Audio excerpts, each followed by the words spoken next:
Bonjour chers frères et sœurs en Christ, bienvenue dans cette nouvelle vidéo de 7 minutes de pain quotidien du 16 avril 2025. Nous allons poursuivre notre lecture dans le livre de Actes des Apôtres, au chapitre 3. Nous allons lire aujourd'hui le verset 12.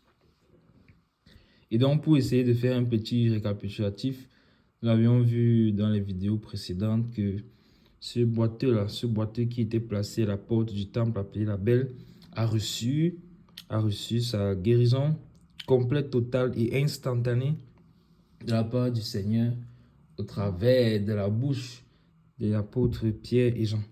Donc, qu'est-ce qui se passe? Nous avons vu que il a été reconnaissant envers le Seigneur, reconnaissant envers les apôtres que le Seigneur a utilisé, et que après avoir été guéri, il est demeuré dans la présence du Seigneur. Il ne s'est pas précipité d'aller faire tout ce qu'il ne pouvait pas faire, mais il est resté avec les apôtres. Et donc les personnes, le peuple, et il a même été un témoignage pour le Seigneur, un témoignage de ce que les gens ont vu et ont reconnu que celui-ci effectivement était boiteux, mais c'est lui que nous voyons marchant, sautant et louant Dieu. Il était donc dans l'étonnement. Et le Seigneur nous fait comprendre que, la parole de Dieu nous fait comprendre qu'il ne quittait pas Pierre et Jean.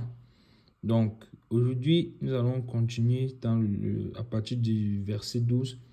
Et ce que nous avions vu là, c'est que au verset 12, c'est Pierre maintenant qui va reprendre la parole. Il va reprendre encore, tout comme il avait pris la parole dans Actes des Apôtres chapitre 2 pour parler à cette foule qui était venue à Jérusalem pour adorer et qui avait vu les disciples du Seigneur en train de parler dans leur langue maternelle les merveilles de Dieu.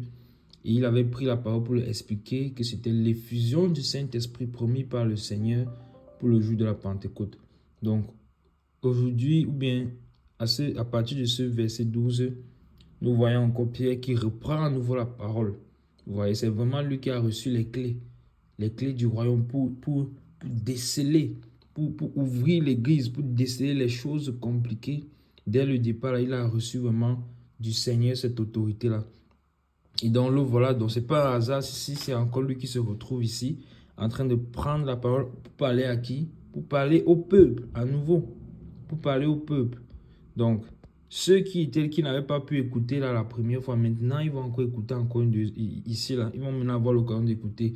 Et ceux qui avaient déjà été là et qui peut-être n'avaient pas accepté le Seigneur, parce que vous vous rappelez que la parole de Dieu nous avait déclaré que ceux qui acceptaient le Seigneur furent baptisés. Donc, cela nous avait montré dans Actes des Apôtres chapitre 2 verset 41 que ce n'est pas tout le monde qui avait accepté le Seigneur. La parole nous avait dit ceux qui acceptaient sa parole furent baptisés.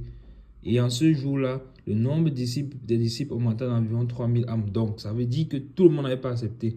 Donc, peut-être ici, maintenant, dans ce peuple-ci dont on est en train de parler, il y a peut-être ces personnes-là qui n'avaient pas encore accepté.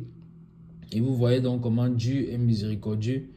Il nous accorde souvent une deuxième chance. Une deuxième chance, et nous ne devons pas la louper. Nous devons toujours saisir cette opportunité, saisir cette nouvelle chance que le Seigneur nous donne. Parce que le Seigneur est fidèle. Le Seigneur est fidèle. Voilà une autre perche étendue qu'il va leur donner. Pierre donc prend la parole et je lis dans le verset au nom de Jésus. Pierre, voyant cela, dit au peuple, hommes israélites, pourquoi vous étonnez-vous de cela? Pourquoi avez-vous les regards fixés sur nous, comme si c'était par notre propre puissance ou par notre piété que nous avons fait marcher cet homme? Amen. Nous arrêtons là, parce que nous lisons effectivement juste le verset 12. Donc Pierre, il voit cet étonnement des hommes israélites. Ici, on nous précise que ce peuple-là, effectivement, ce n'était que les Israélites. Donc, il n'est plus question de ces nationalités qui étaient venues à Jérusalem pour adorer. Ils sont déjà rentrés chez eux maintenant. Il reste uniquement ceux des Israélites. Et donc, parmi peut-être qu'il y avait à Jérusalem ce jour, le jour de la Pentecôte, des Israélites. Et ici, qui avaient refusé. Et maintenant, aujourd'hui, voici donc des Israélites qui sont là. Et Pierre parle maintenant. Il dit, pourquoi vous étonnez-vous de cela? Et la preuve, effectivement, que c'était qu'Israël, c'est qu'ils étaient au temple. Ils étaient à l'intérieur du temple. Ils étaient venus pour adorer. Et c'était les Israélites qui avaient ce privilège-là. Donc, Pourquoi vous étonnez-vous de cela? Pourquoi vous êtes étonné? Vous voyez, Pierre n'est pas étonné. Lui, il a l'assurance totale. Parce qu'il a dit au paralytique, ce que j'ai, je te donne. Donc lui n'est pas étonné. Il savait qu'il avait quelque chose et il a communiqué, il a donné à cet homme ce qu'il avait. Et bénédiction, la parole de Dieu dit que nous sommes bénis dans les lieux célestes en Christ. Donc il a reçu quelque chose, il a donné. Il a donné à cet homme. Et il n'est pas étonné. Voilà donc cette relation d'intimité, cette relation de confiance avec le Seigneur. Parce que lorsque nous sommes attachés à Christ, nous ne sommes pas étonnés. Nous ne sommes pas étonnés. Tout comme ils n'étaient pas étonnés, les disciples n'étaient pas étonnés par les miracles que Jésus faisait. À un moment, au début, ils ne comprenaient pas. Et ils étaient étonnés seulement quand ils voient des miracles tellement grands, comme quand il a calmé la tempête. Mais avec le temps, ils étaient plus étonnés. Parce que pour eux, c'était normal. Mais qui sont ceux qui étaient étonnés? C'était les pharisiens qui disaient que le Seigneur faisait les miracles par Belzébul. Vous voyez? Donc ceux-ci sont étonnés, ils ne comprennent pas. Pierre maintenant prend la parole et dit, pourquoi vous êtes étonnés de cela? Et pourquoi fixez-vous le regard sur nous? Ça, c'est un propre de l'homme. Vouloir toujours fixer les regards sur les hommes aussi. Quand quelqu'un a fait quelque chose, quand le Seigneur a utilisé quelqu'un pour opérer un miracle ou bien pour faire quelque chose d'extraordinaire, les hommes ont l'habitude toujours de vouloir se tourner et regarder à l'homme au lieu de regarder à Dieu. C'est pour ça que quand on parle ici depuis que ce paralytique-là ne quittait point Pierre et Jean, c'est pas, voyons bien que ce n'est pas les hommes qu'il est en train de suivre. Comprenons bien le message profond. Le message, c'est que il cherchait, il suivait la lumière qui se trouvait en Pierre et en Jean. Vous voyez, parce que eux maintenant, ils étaient cette lumière-là qui éclairait. Et c'est ça que nous devons chercher et non nous attacher sur l'homme. Et gloire à Dieu parce que Pierre est rempli du Saint-Esprit. Il comprend directement que la gloire ne revient pas à un homme, mais la gloire revient à Dieu.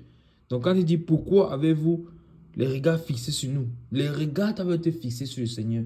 Quand le Seigneur accomplit un miracle dans la vie de ton frère ou de ta soeur, vers qui fixes-tu les regards? Vers l'homme ou bien vers le Seigneur? Nous devons toujours fixer les regards vers le Seigneur. Toujours.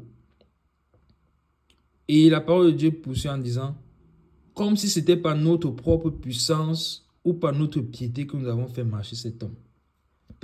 Comme si ce n'était pas notre propre puissance. L'apôtre Pierre vient de faire un miracle incroyable. Mais il dit, ce n'est pas par ma propre puissance. Il reconnaît que sa capacité ne vient pas de lui. Effectivement, la parole de Dieu déclare que notre capacité ne vient pas de nous. Il reconnaît que ce n'est pas par sa puissance, mais c'est par la puissance du Saint-Esprit. Il dit par notre propre puissance ou par notre piété que nous avons fait marcher cet homme. Quelle piété? Il dit, mais je n'ai aucune piété. C'est le Saint-Esprit. C'est la puissance du Saint-Esprit, c'est la piété du Saint-Esprit que donne le Saint-Esprit que nous avons fait marcher cet homme. Donc, c'est le Saint-Esprit qui agit, c'est le Saint-Esprit qui opère. C'est pour ça que c'est à lui, c'est au Seigneur, que la gloire revient toujours. Voilà. Donc, nous devons toujours donner gloire au Seigneur et être reconnaissant avec les hommes, mais donner gloire au Seigneur. La gloire revient à Dieu. Il ne partage sa gloire avec personne. Donc, nous allons nous arrêter là pour aujourd'hui. C'était tout pour les 7 minutes de pain quotidien. Que la grâce, la paix du Seigneur vous soit multipliée. Shalom.